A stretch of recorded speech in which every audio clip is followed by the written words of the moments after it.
Welcome, everyone, to the Girlfriend Book Club's monthly discussion. I'm Shelley Emling, the editor of the Girlfriend newsletter. I'm also the moderator of the Girlfriend Book Club. And this month, February, the more than 100,000 members of the book club chose James as our book club pick, and I'm so thrilled that they did.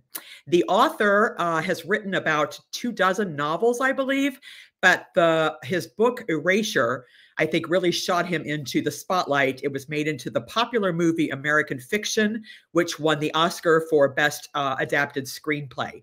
So we're so thrilled to welcome this evening the acclaimed author, Percival Everett. Welcome. Hi. Welcome. It's so nice to have you here. Oh, thank you for having me.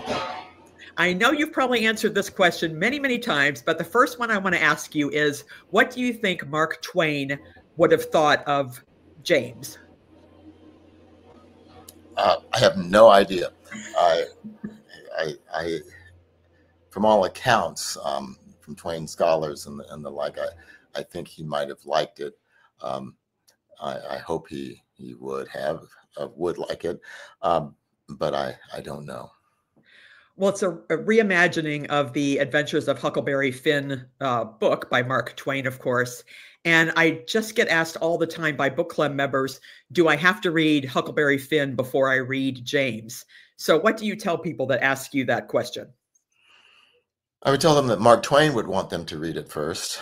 I don't think it's necessary to read it first to understand and maybe have some appreciation of the novel I've made. But I think the more you read and the more you have coming into something, the more you can make in your own mind. So it's a good thing to do, but not a necessary thing. So I think, am I right that you've written 23 other novels before this one? This is your 24th, is that right? I don't know. You've lost track. Yes. Well, looking back on your body of work, how different was it to research and write James than it was to write those previous 20-something books that you've written? Well, my work is often research heavy, and so I didn't have to study mathematics, and I didn't have to go exploring caves, and I didn't have to read medical journals. So it was very different. It was not possible for me to travel back to 1850 and see what it was like in antebellum southern U.S. And I had never worked with an extant story before. Right. And I wanted to inhabit that world, but I wanted to not feel any loyalty to the text. And so my research became reading Huck Finn 15 times so I could blur it and forget about it. So you read it 15 times. You must have been sick of it. You must be sick of it by now. I know it used to be one of your favorite classics, right? But probably not anymore. I will never read it again. And the odd thing and the frustrating thing was that at the end of time 15, I realized that I only needed to do that 10 times. So I just have to ask, I wanted to ask you where the idea for the book came from, which I know everybody asked you, but I read somewhere that you said it's been like 66 years in the making. And then I saw another interview with you where you said it came to you during a tennis game. So I'm just curious, where did this idea actually start? Where did it actually come from? Well, all novels come from the accumulated experience and place in the world. And so in that way, I couldn't write it without those years.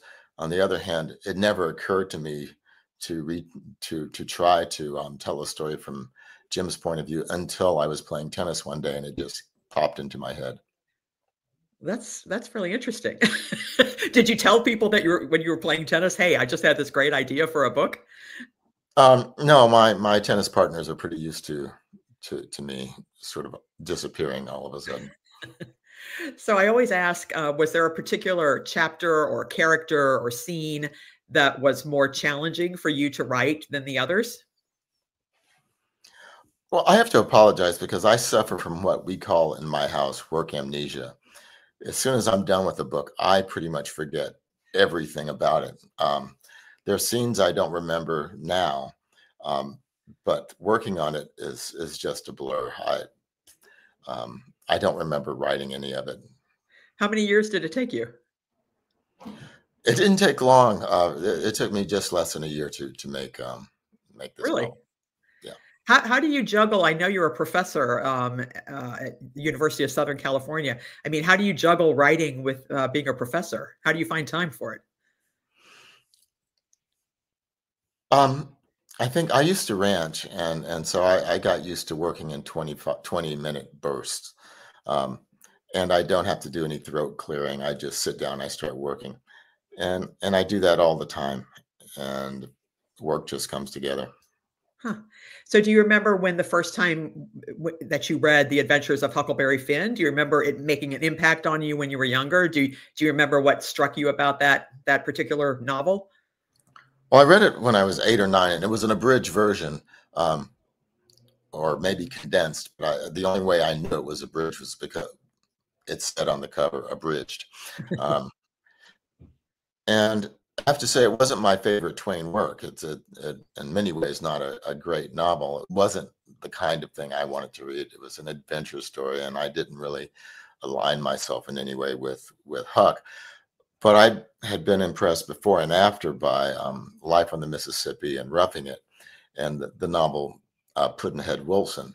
And those are, for me, were really fine books. But the place that Huck Finn assumes on the literary landscape is important. I didn't know that, of course, when I was 8 or 9, Right. but as a teenager when I read it, and you can imagine that reading it as a Black teenager is problematic. That story, the depiction of the slave as superstitious and simple-minded, that stereotypic rendering uh, was a problem. But even then, I recognized that it was an important American text because it was the first time we had uh, a representation of someone who was enslaved instead of a representation of slavery itself. So I just wanted to ask, did you always want to be a writer when you were young? Reading books like this at 8 or 9, did you always think I want to be a writer when I grow up? Well, I was a reader, and I read all the time, but I didn't think much about writing when I was a kid. I came from a medical family, and and I didn't know any writers. The first writer I met was a poet named James Dickey when I was in high school, and um, and Dickey wrote one novel, which was made into a very popular movie called Deliverance. Mm. Um, Yes. and he was a character, and I was impressed by him, but I still didn't think of being a writer. I just like to study things, and even now, writing novels is just an excuse to find something and study it. So you mentioned earlier that you read Huckleberry Finn 15 times. So did you keep referring back to it when you were writing Oh James? Did you have to keep going back and back to it? no, I closed it, and I have never opened it since. Oh, I once I started writing the novel, that was it. I never referred back to it. And anything, so that anything that's in the novel that's like Twain's, and it could even be verbatim, some of it, it's not from me appealing to the book, but it was just in the world that I had created in my head. Did you ever go anywhere along the Mississippi River to any sites along the river to do any research? Well, I had visited the river before, and and spent some time there. I did visit Hannibal, and whereas it's a pleasant town, it was pretty fruitless in my in my research for the novel.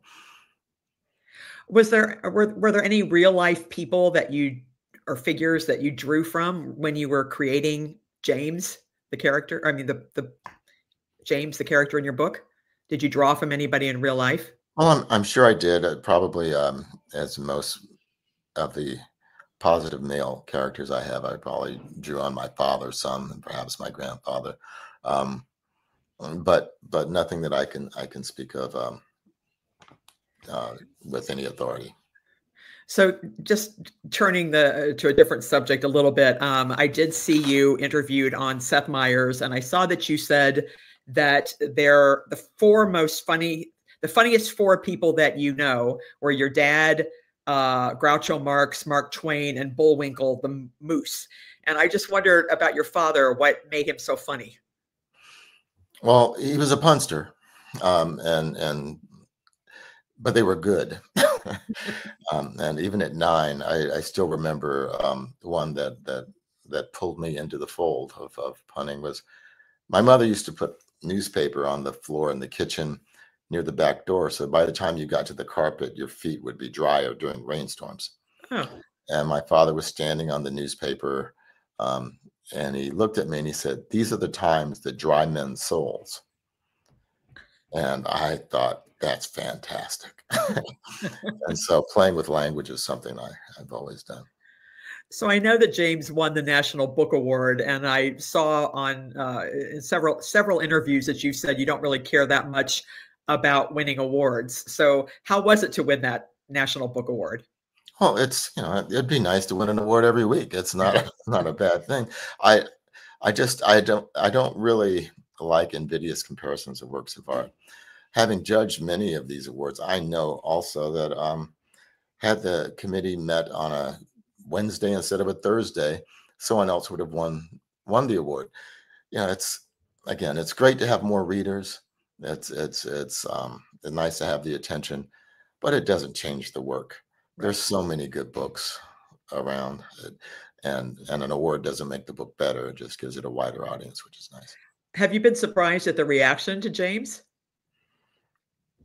Yes, I have been quite a bit. I thought it might do okay, Yeah. but I didn't think that people would become obsessed with it the way they have been. And again, it's great. I it's not a um, I wish all of my books had this reception, but it's unexpected. So I read that it's being turned into a movie. Can you speak about that at all? Well, I'm writing the screenplay for Steven Spielberg, It's amazing. and right now I was hoping to work with someone a little more established, but this I'll take this. Um, and and right now the director who's connected to the project is a man I really like, Taika Waititi, who also who made the film Jojo Rabbit. Any idea when that will be coming out, or is it too soon to tell? Oh, I think it's too soon to tell. I don't really know that industry, so I don't know how long things take. It seems like they take forever, but I just wondered if any when you're writing a book like James or any of your other novels, do you have a family member or friend that reads the chapters after you write them to give you feedback, or do you just plow through it without letting anybody read it until you're done? no, I don't share my work with anyone. The first person to see it is my agent. Really? Okay. Yes. All right. I am going to, there's some questions from the book club audience that they had wanted me to ask you. And one person said, has your opinion of Mark Twain or Huckleberry Finn evolved or changed at all from before writing this book till now that you're finished with it? Um, well, I don't think much about Huck. I think about Twain a lot. And when I first wrote the book, I certainly didn't mean it as a corrective in anything that Twain had done. He was attempting to write a story from the point of view of an adolescent boy um, moving through the American landscape, and he wasn't equipped to make the character Jim fully. Right. Um, and I'm doing this with 140 years of so-called progress, and so it's a very different stance. Um, And I would say that my understanding of Twain was he was opposed to slavery. He was a fair and decent person. And then I read a book just recently that I might not have discovered had it not been for this novel. And it's a book, and the title is Mark Twain and the Indians and Other Indigenous Peoples. Yeah, or Among. Um, and Twain's racism surfaces, Oh, and this is and many of his these are all his letters and his texts that this work draws, and it's written by a woman named Carrie Driscoll, and it's a great work. And again, Twain was the product of his time, so I don't blame him for any of this, but it changes my thinking about Mhm. him, knowing more about his response Right. to Native peoples.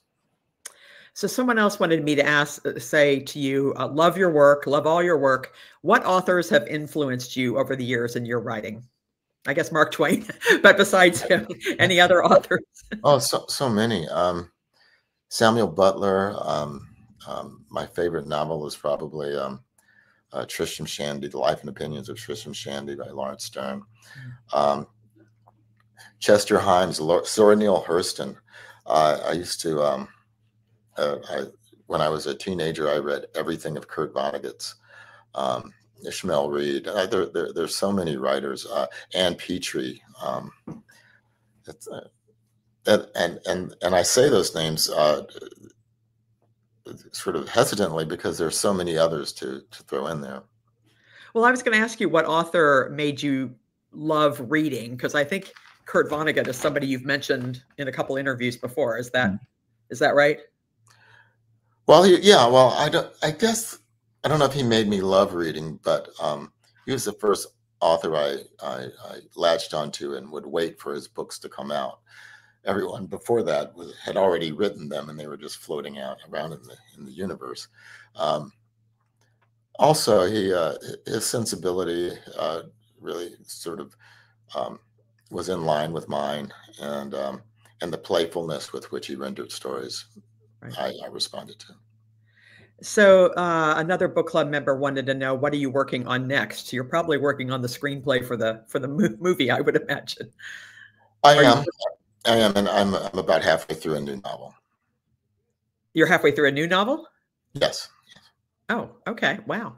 Do you like to do you map out the whole thing in an outline before you start writing, or is it more loose than that, where you start writing and kind of map it out as you go? I'm just curious. I don't use an outline, but I do like maps, and I do want to know where I'm going. I have a sense of where I want to be and where I want to arrive. But as anyone who's ever explored with a map knows, a map is merely uh, permission to get lost. So I know you're a professor and you teach, I think, both uh, undergraduate and graduate students, if I'm not Yes. mistaken. And I just wondered, since James came out and the popularity of it, I mean, have your class sizes swelled? Are all these students clamoring to be in your class now? Do they come up and want to talk to you and have Uh, you have a star? not so much. My classes are capped at a certain number of students, so they can't swell in size. And I teach generally seminars, so they're small. Um, and Yeah, I don't think my students are terribly impressed by me, and nor should they be. Um, I don't know what they know. I just go in, teach, and leave. So I always ask everybody, every author I interview, what do you do for fun besides reading and writing? And I guess in your case, teaching. And I think you do a lot besides play tennis. Obviously, you do woodworking, and I saw that you fix guitars and all sorts of things. What sort of things do you do in your spare time when you're not writing and reading?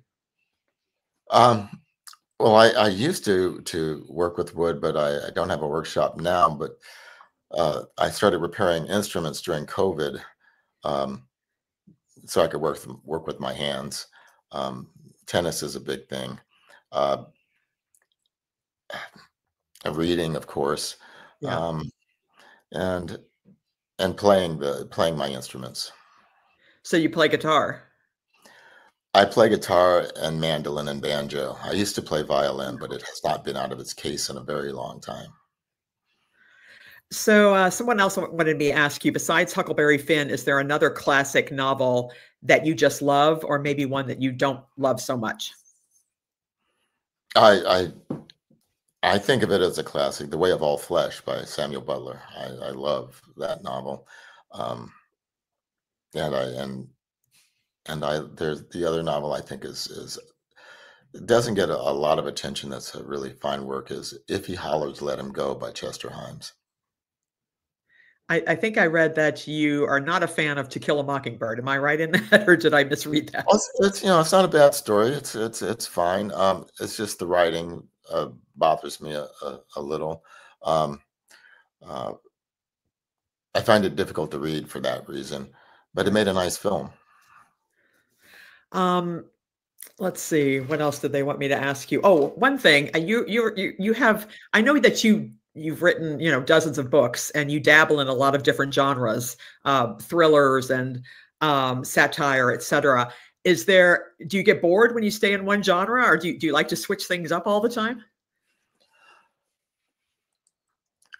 I get bored all the time, and I don't think about what I've never thought about genre in my life. I tell the story the way the story comes, and every story has a different life and a different trajectory, and I just try to find the best way to tell it. Every novel is doing philosophical work for me that isn't available to the reader. So there are two things. There's a novel that I put in the world, but there's the work that I'm doing for myself at the same time. So, is there any question, anything that you have not been asked about James that you would love somebody to ask you about James that you'd like to share about the novel that nobody ever asked you about? Now, I think we've exhausted those questions and pretty much. No, again, I don't have much feeling for a work once I'm done with it. I call it, and I probably have said this 1,000 times, I call it the Big Mama School of Art. When I'm done with the book, I You're push it done. away. And if it can eat and survive, that's great, but it cannot come back to the den. And so, if somebody else wanted to know that if they have not read anything else by you and they've just discovered you through James, what other book of yours would you recommend they read next if they want to read more of your work? Oh, that's like asking somebody, which child of yours do you like better or best? I don't, and it depends on the reader. Um, What, maybe Erasure? sure, why not? uh, or Wounded, Wounded? or or Glyph, and um, there's some that are more difficult than others. Percival Everett by Virgil Russell is tough for a lot of people, and The Water Cure is pretty brutal. Um, so there are those. Um, then they're all Yeah. different. Do you have a lot of writer friends? Oh, too many, too many. Too many? Yes, I always wonder if you authors all hang out with each other. I think we avoid it, but we do. I have a lot of artists and writer friends, um, and I have a writer wife as well. So it's She must have just she must was she stunned by the success of James, or was she pleasantly surprised? she always says, "I told you so," um, and I have teenage sons, and they write very well. They're just naturals, and my wife Danzy Senna is a novelist, and the ironic part of all of this is I'm probably the least talented writer in this house. Really? I think so. I work hard at this, but they're just yeah, Naturals? Real? yes. Yeah. What I'm just one more question. I mean, so what was the first book you wrote? What got you started in writing? Um, my first novel was called Suitor, um, and what started me writing seriously was well, I entered a PhD program in philosophy too young, and I probably, if I'd been a little more mature, might have stayed with it. And luckily, I wasn't and didn't, because I would still be doing it probably. Yeah. I and and so when I finished the coursework for the degree, I didn't want to do it, and I'd always been a reader, and the kind of philosophy I was doing consisted mainly in writing scenes.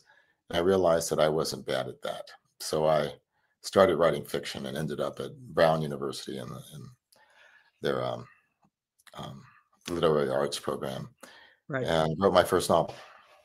Huh, that's great. So you wrote your first novel at what age?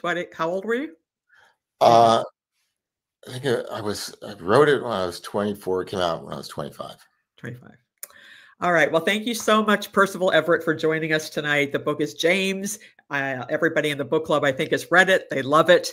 It's amazing. And kudos to you for writing it. And I just Well, want to thank you. remind everybody that next month and in April, our book of the month is How to Age Disgracefully in March. And then in April, it's The God of the Woods. And the authors will be joining us the third Tuesday of each month at 7:30 p.m. And please, those of you watching, don't go anywhere because I'm going to be posting some conversation starters in the Girlfriend Book Club so you guys can talk about what you loved about James. So thank you so much for joining us tonight. Have a good evening, everybody. Thank you.